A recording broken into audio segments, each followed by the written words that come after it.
창세기 14장 1절에서 16절.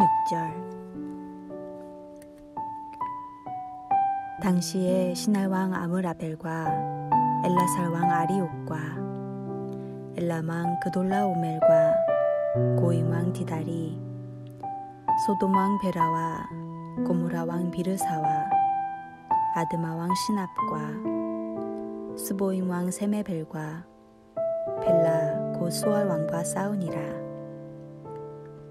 이들이 다 시딤 골짜기 곧 지금의 여매에 모였더라. 이들이 12년 동안 그돌라오멜을 섬기다가 제13년에 배반한지라. 제14년에 그돌라오멜과 그와 함께한 왕들이 나와서 아스드로 가르나임에서 르바 족속을, 함에서 스스 족속을, 사외 기랴다임에서 엠 족속을 치고 호리 족속을 그 산 세일에서 쳐서 광야 근방 엘바란까지 이르렀으며, 그들이 돌이켜 엠미스밧 곧 가데스에 이르러 아말렉 족속의 온 땅과 하사손 다발에 사는 아모리 족속을 친지라. 소돔 왕과 고모라 왕과 아드마 왕과 스보임 왕과 벨라 곧 소알 왕이 나와서 시딤 골짜기에서 그들과 전쟁을 하기 위하여 진을 쳤더니 엘람 왕 그돌라오멜과 고임 왕 디달과 시날 왕 아므라벨과 엘라살 왕 아리옥 네 왕이 곧 그 5 왕과 맞서니라. 시딤 골짜기에는 역청 구덩이가 많은지라. 소돔 왕과 고모라 왕이 달아날 때에 그들이 거기 빠지고 그 나머지는 산으로 도망하매 네 왕이 소돔과 고모라의 모든 재물과 양식을 빼앗아가고 소돔에 거주하는 아브람의 조카 롯도 사로잡고 그 재물까지 노략하여 갔더라. 도망한 자가 와서 히브리 사람 아브람에게 알리니 그때에 아브람이 아모리 족속 마므레의 상수리 숲을 근처에 거주하였더라.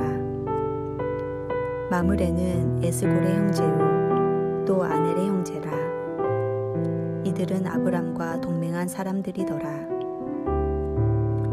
아브람이 그의 조카가 사로잡혔음을 듣고 집에서 길리고 훈련된 자 318명을 거느리고 단까지 쫓아가서 그와 그의 가신들이 나뉘어 밤에 그들을 쳐부수고 다메섹 왼편 호바까지 쫓아가 모든 빼앗겼던 재물과 자기의 조카 롯과 그의 재물과 또 부녀와 친척을 다 찾아왔더라.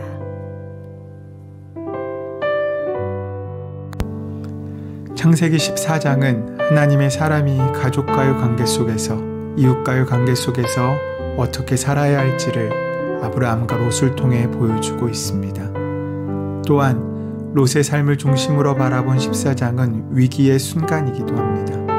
위기란 말 그대로 롯이 위험과 기회에 두 발을 딛고 서 있는 장이기도 합니다.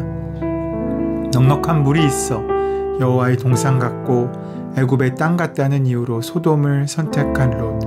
그는 지금 후회하고 있는 것 같습니다.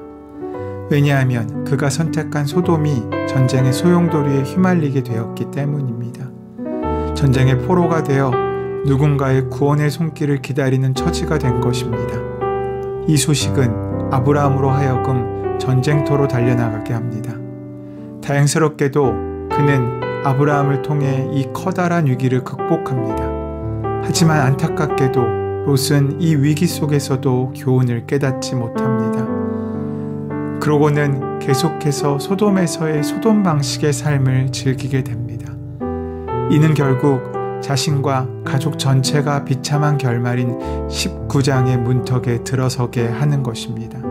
그 문턱에서 아브라함은 또다시 롯을 살리기 위해 자신의 목숨을 걸고 기도해야 했습니다. 당시 롯이 살던 시딤 골짜기 근처에는 9왕이 각자의 성을 중심으로 부족 국가를 형성하고 있었습니다. 그들 사이에는 크고 작은 싸움들이 끊이지 않았습니다. 한 번은 4명의 왕들이 그돌라오메를 섬기다가 배반하자 급기야 전쟁이 시작되었습니다. 요즘도 별반 다를 바 없겠지만 당시 싸움의 이유라는 것이 부족끼리의 조공을 바치는 물질의 문제가 대부분이었습니다.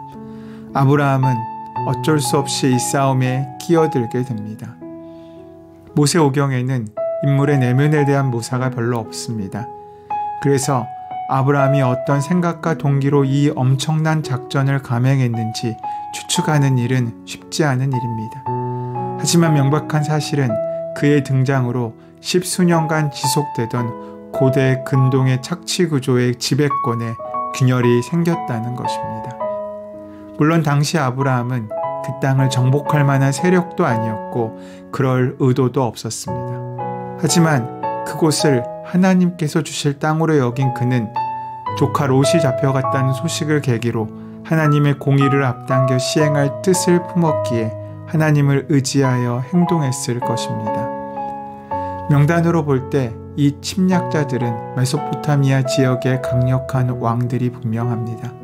그들은 거대한 강을 품고 풍요와 번영을 구가하던 이들이었습니다. 만족을 모르는 그들은 척박한 가나안에서 그나마 풍요롭다고 여겨지는 사해 인근의 나라들을 착취하는 데 주저함이 없었습니다. 하지만 정체를 알 수 없는 세력에게 큰 피해를 입은 그들은 이제 그 땅을 다른 눈으로 바라볼 수밖에 없었습니다. 그런데 아브라함이 이 전쟁에 뛰어든 목적은 재물이 아니었습니다. 아브라함에게 재물보다 더 소중한 그의 조카 롯이 이 싸움 가운데 잡혀갔기 때문이었습니다. 앞장에서 이미 우리가 본 사실대로 우리 눈의 롯은 조금은 배은망덕한 사람처럼 비춰집니다. 그럼에도 불구하고 아브라함은 그를 구하기 위해 전쟁에 뛰어듭니다. 더 좋은 땅을 택해 떠났던 롯에 섭섭함이 없지 않았을 텐데도 말입니다. 한편 이 전쟁길에 318명의 종이 아브라함과 함께합니다. 이들은 아브라함이 적지 않은 시간 동안 그의 집에서 훈련시킨 자들입니다. 이는 당시 아브라함의 세력이 상당히 커졌다는 것을 보여줍니다. 이제 그가 비록 아직 후손은 없지만 적지 않은 종들을 거느린 족장이 되었다는 말입니다. 그런데 여기서 눈여겨볼 것은 아브라함이 종들과 서로를 신뢰할 수 있는 인격적 관계를 맺고 있다는 것입니다. 사실 전쟁터라는 것이 생명을 보장할 수 없는 곳이지 않습니까?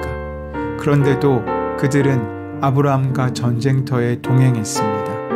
후에 보겠지만 그 중에는 다메섹 엘리에셀과 같은 충직한 종도 있었습니다. 성경은 하나님의 백성을 나그네로 묘사합니다. 물론 가나안에 정착국가를 세운 역사가 있기는 하지만 주변 나라들과는 완전히 다른 법도와 다른 지배체제를 가지고 있다는 점에서도 마찬가지입니다. 나그네는 땅을 소유하려 들지 않습니다. 당연히 지배하고 착취하려 하지도 않습니다. 목적지가 따로 있기 때문입니다. 그 목적지는 하나님께서 이루시는 하나님의 통치가 완전하고도 보편적으로 실현되는 세상입니다. 그렇다고 눈치 보며 사는 것이 아닙니다. 오히려 당당히 목적지가 있는 존재로서 오늘을 살아갑니다. 그래서 기꺼이 내가 소중히 여기는 가치를 위하여 싸움에 뛰어들 줄 아는 용기도 필요한 것입니다. 이 땅의 불의와 폭력과 거짓을 몰아내고 임할 하나님의 나라의 법도에 따라 행동하고 살아가야 한다는 것입니다. 우리의 작은 실천이, 작은 용기가 당장 세상을 바꿀 수 없는 것처럼 보여도 상관이 없습니다. 우리는 하나님의 나그네 백성이기 때문입니다. 이 시간 우리를 향해 엄습하는 많은 싸움들 가운데 어느 편에 서시겠습니까? 세상의 법도와 세상의 풍조를 따라 사는 것이 아닌 하나님께서 우리에게 이끄시는 하늘의 법도로 사는 귀한 은혜를 붙잡고 때로는 용기로 때로는 믿음으로 살아가는 귀한 하루 가운데 하나님께서는 은혜를 채우시고 승리를 허락하시고 약속하실 것입니다. 그 약속을, 그 은혜를, 그 승리를 귀하게 만나시는 오늘 하루 되시기를 소원하고 축원합니다.